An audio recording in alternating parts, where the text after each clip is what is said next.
bukan 2, 3 dibolehkan dusta dalam Islam. Dalam peperangan, kalau musuh tangkap, antum ditawan lalu ditanya berapa jumlah pasukan Islam, 1 juta, padahal sebenarnya cuma 1000. Kemudian yang kedua adalah memperbaiki 2 orang yang sedang bertengkar. Si A, si B lagi bertengkar, lalu kita datang kepada si A. Sebenarnya si B itu merasa bersalah, cuma dia lebih tua, dia nggak mau mulai minta maaf, padahal si B nggak bilang itu. Ini dibolehkan islah dzatu bayin namanya, memperbaiki 2 orang. Yang ketiga, pujian suami istri satu sama yang lain. Jadi bukan cuma istri, suami juga begitu. Di Islam ada takiyah, tapi di dalam kita itu takiyah kepada penguasa yang kafir, yang membahayakan apabila kita tidak mengikuti dia punya omongan, membahayakan diri kita. Itu bisa digunakan. Syiah sebenarnya sama, karena Syiah itu menganggap kita kafir, karena Syiah itu menganggap kita kafir.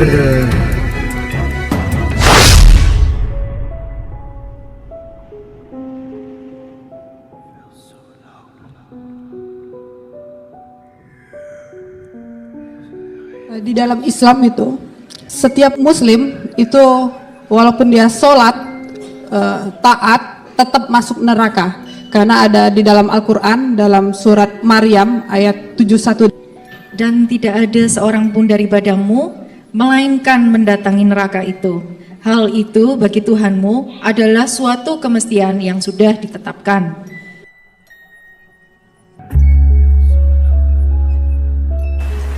Ibu jangan anggap enteng ini, Bu. Murtad itu kafir, Bu. Kafir itu neraka jahanam, dijamin masuk neraka.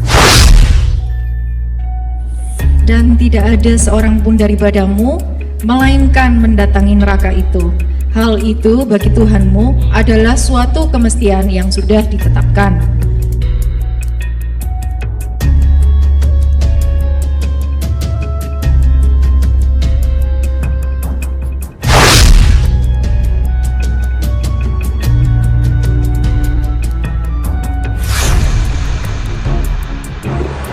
Tidak benar, saya ulangi, tidak benar bahwa Nabi Muhammad sudah dapat jaminan surga. Surga itu hak prerogatif Allah.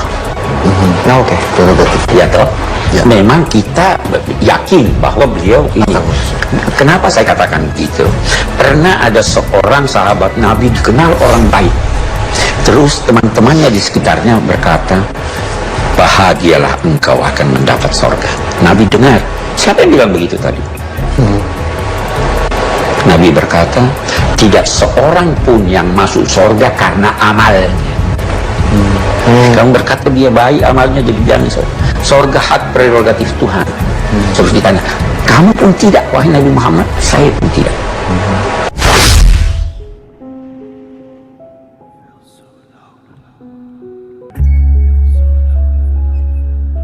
Orang masuk surga karena dia mengucapkan asyhadu alla ilaha illallah wa asyhadu anna muhammadar rasulullah.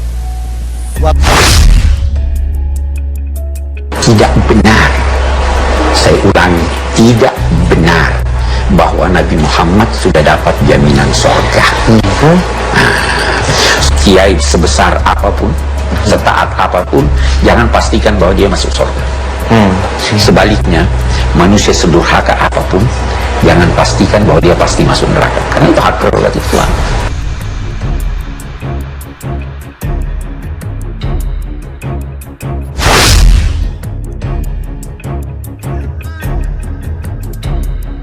Kaum muslimin, tapi kata Rasulullah, kesibukan para lelaki nanti di dalam surga adalah, malu saya menceritakannya nih.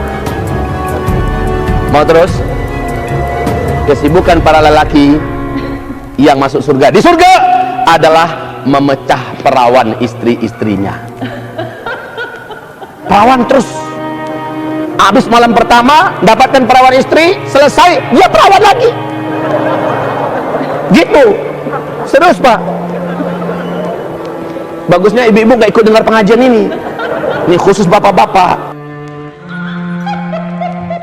Dan kenikmatan terbesar yang diberikan Allah Subhanahu wa Ta'ala di surga adalah pesta seks. Adalah pesta seks. Kenapa? Karena ini yang disuruh tahan di dunia oleh laki-laki.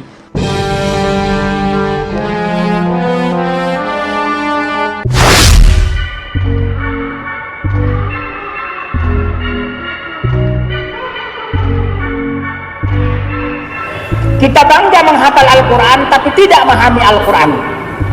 Senang mengulang berbahasa Arab tapi tidak mengerti bahasa Arab. Suka membaca Al-Quran tapi tidak memahami maknanya. Akhirnya apa? Menjadi keledai di Indonesia. Oke. Ayo bagus. Dan sekarang kita langsung Bismillahirrahmanirrahim. Ya bungsun.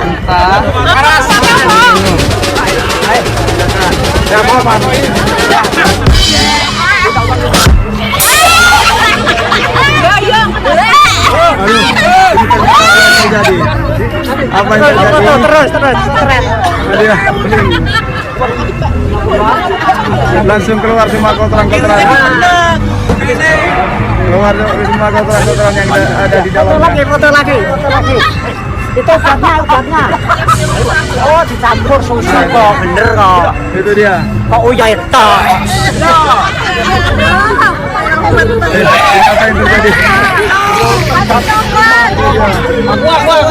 terjadi? Kasih air. Keluar semua kotoran-kotorannya. Jangan jadi di video kan. Ya jadi batal Enggak apa-apa, biar tahu. Bagaimana cara. Jangan pernah nyoba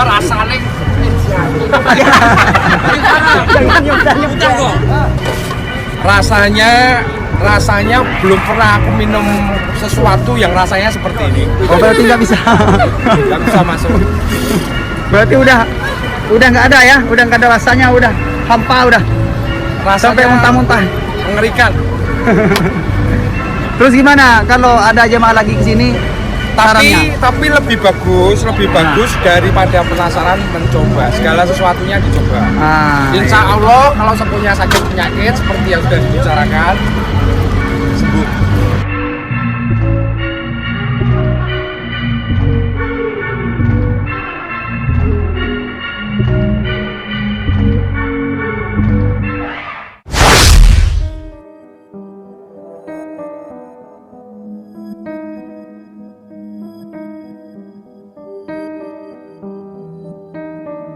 Orang Yahudi dan Nasrani tidak akan pernah senang kepada kamu sampai kamu murtad mengikuti agama mereka. Tidak akan pernah senang.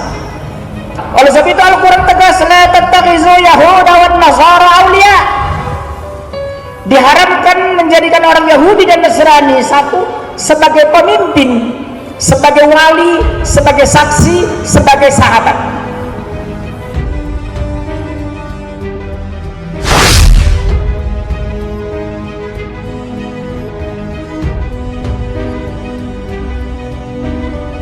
Itu ada di kurung ya. Apabila kamu bertemu dengan orang kafir di medan perang, itu dibuang, maka pancunglah batang leher mereka. Jadi boleh kita membunuh, tetapi terhadap orang kafir, dan itu pun di medan perang.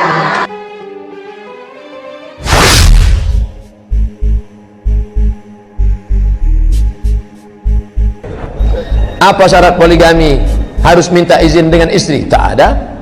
Saya ke sini, nikah saya sekali lagi sini, istri saya tak tahu, sah. Kemudian besok nanti malam ke Jakarta nikah sekali lagi, sah. Kemudian habis itu nanti kami ke Yogyakarta, pengajian di Jogja, nikah sekali lagi, sah. Yang kelima baru tak sah. Selama masih 4 sah. Jadi kalau mau tetap sah gimana? Ceraikan yang satu, nikah lagi, ceraikan satu, nikah lagi.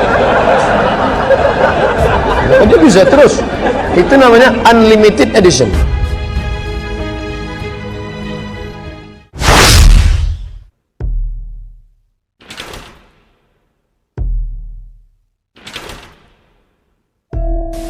Injil itu adalah kitab sucinya kita, yang namanya sekarang Al-Quran.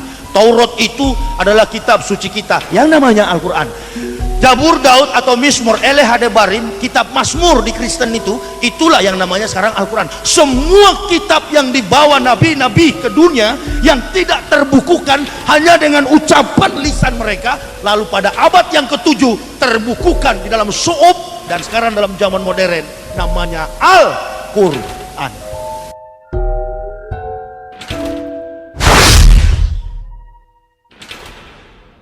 Nabi Isa bukan Yesus, Injil bukan Bible. orang Islam dan Kristen di Indonesia ini terkadang salah. Itulah sebabnya jadi aneh di Indonesia dan negara-negara di dunia ini. Kok seolah-olah Isa itu Yesus. Jadi ini kesimpulannya, Isa dan Yesus serupa tapi tidak sama.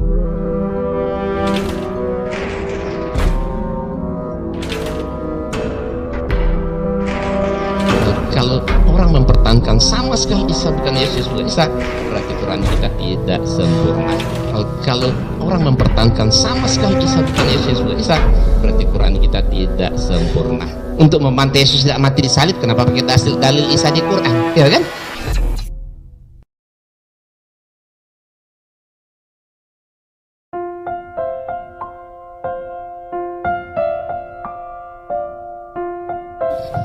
Quran hanya memberi info dan mengkritik, tapi untuk membuktikan lihat di Alkitab itu.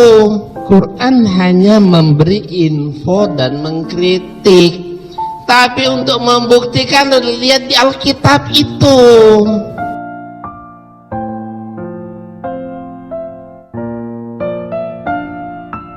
Selama ini kita dididik beragama ini dengan cara pejamkan matamu, matikan lampu, tutup jendela, kunci pintu. Yakinlah begitu caranya.